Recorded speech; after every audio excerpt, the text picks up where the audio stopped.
안녕하십니까. 반갑습니다. 1월 7일 토요일 10분 말씀 되겠습니다.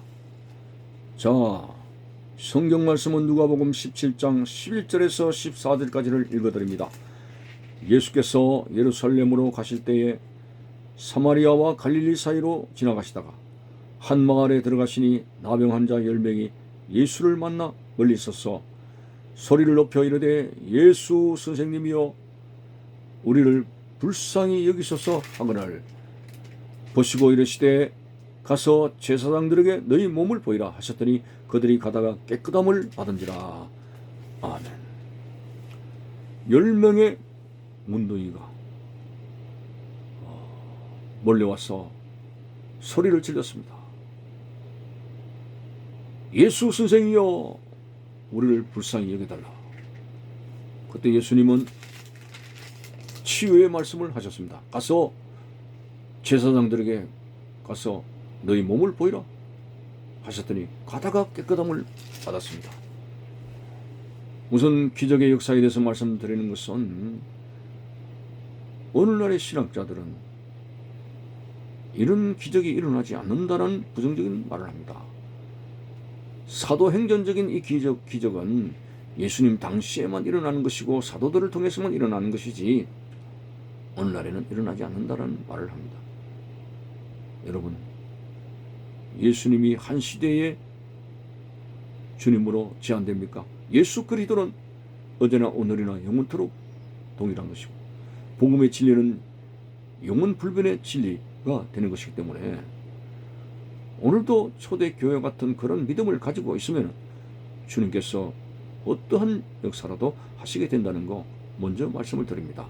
자, 오늘 이 10명의 문둥병자들 고침을 받게 된 데에는 두 가지의 그런 어떤 신앙적인 그런 원리를 발견하게 됩니다. 첫째, 부러지셨더라. 소리를 높여 이르되 13절에 보니까 소리를 높여 이르되 소리를 높이게 된다고 하는 것은 그만큼 그들의 마음이 간절하다고 하는 것입니다.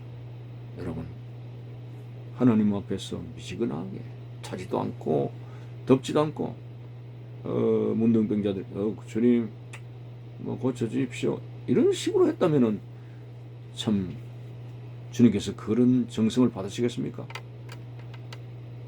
오늘 이들이 주님 앞에 그들의 소원이 이제 이르게 됐다는 것은 간절한 마음을 가졌습니다. 소리를 높여 이르되 예수 선생님이여 우리를 불쌍히 여기소서. 다른 데 보면은 다윗의 자손 예수여 나를 불쌍히 여기소서. 옳은 기도도 아니죠. 예수님이 한번은 왜 나를 다윗의 자손이라 하느냐, 다윗도 주라고 했는데 라고 예수님은 바로 하나님이신 것입니다. 그래서 사실 다윗의 자손이여 라고 하는 그런 기도도 옳지가 않은 것입니다. 그러나 하나님은 부르짖는 그 중심을 보시고 간절한 그 고백을 보시고 나를 간절히 찾는 자가 나를 만날 것이라고 하지 않았습니까? 그래서 정말 하나님 앞에 마음을 다해서 간절한 심령으로 구하고 안 되면 찾고 찾아서 안 되면 두드리고 그래서 누가복음 17장에 계속 끈질기게 나가는 그런 어떤 가부의 그 불의한 재판관에게 나가는 열정. 불의한 재판관도 귀찮아서 응답을 하는데 하물며 그 택한 백성들의 밤낮으로 부르짖는 자유의 그 원한을 하나님 아버지께서 풀어주시지 않겠느냐 하는 간절성에 대한 말씀을 했습니다. 오늘 하나님 앞에 반드시 오늘 우리가 가지고 있는 삶의 문제와 아픔과 질병을 하나님 앞에 내게 될 때 확실하게 간절하게 부르짖는 뜨거운 그 마음 열정을 가지고 하나님 앞에 기도해야 된다는 걸 발견하게 됩니다. 두 번째는 오늘 이들은 믿고 순종하는 모습이 나옵니다.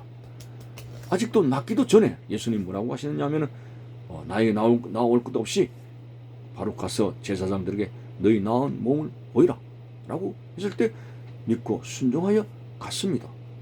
아니 우리가 생각할 때는 그 문둥병자들이 생각하기를 낫게 해줘야 나은 몸을 우리가 확신하고 가서 제사장들을 보이는데 아직도 낫지도 않은데 뭘 어떻게 간단 말입니까? 이렇게 항의를 할 수가 있습니다.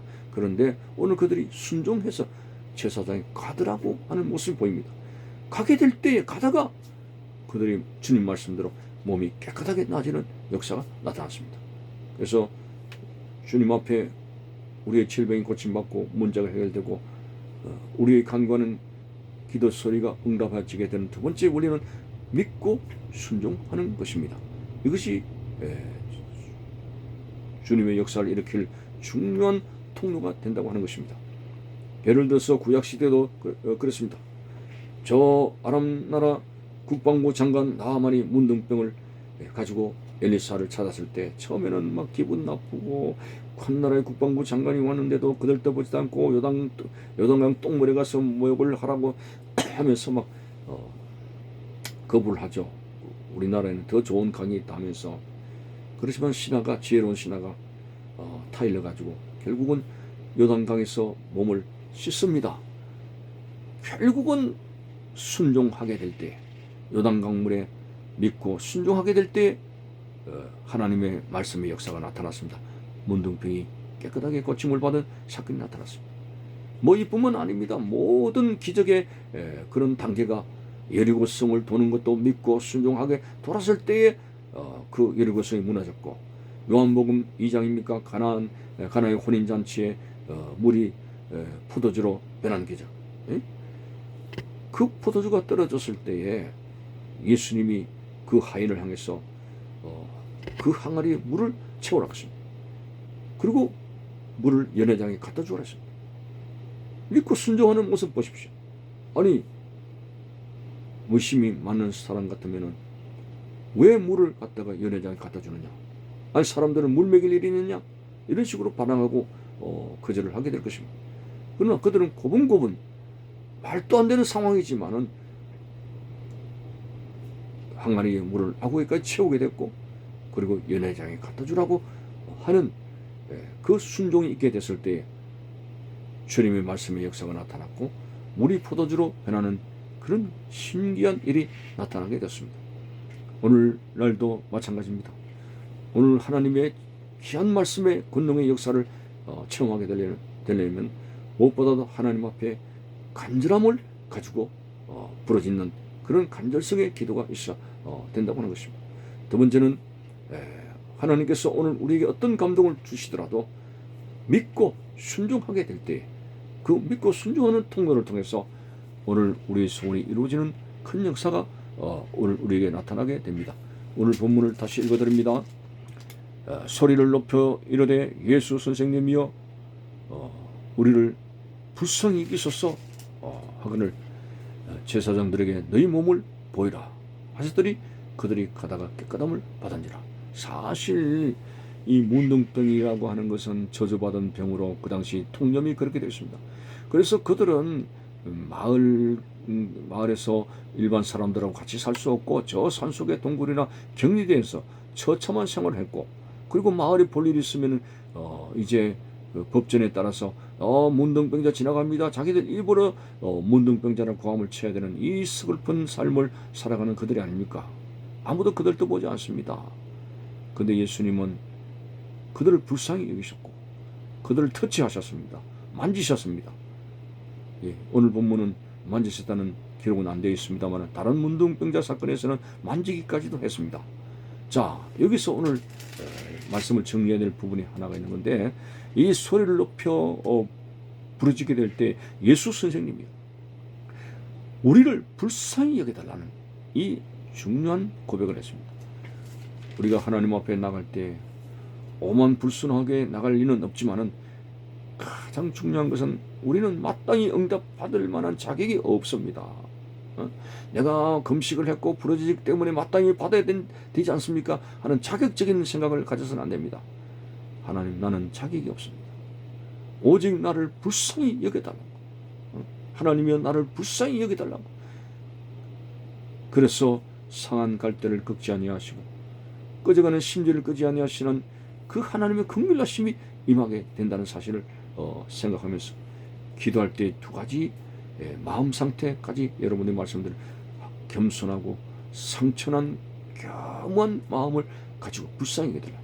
또는 또 한 가지는 빌립보서에 나와 있는 대로 아무것도 염려하지 말고 오직 모든 일에 기도와 간구로 너희 구할 것을 감사함으로, 감사하는 마음으로, 감사하는 긍정적인 마음으로 하나님께 간절하게 나가서 오늘 우리의 모든 기도하는 바가 주님 안에서 결실 맺고 이루어지는 그런 행복한 응답의 역사가 나타나시기를 바라는 것입니다. 감사합니다.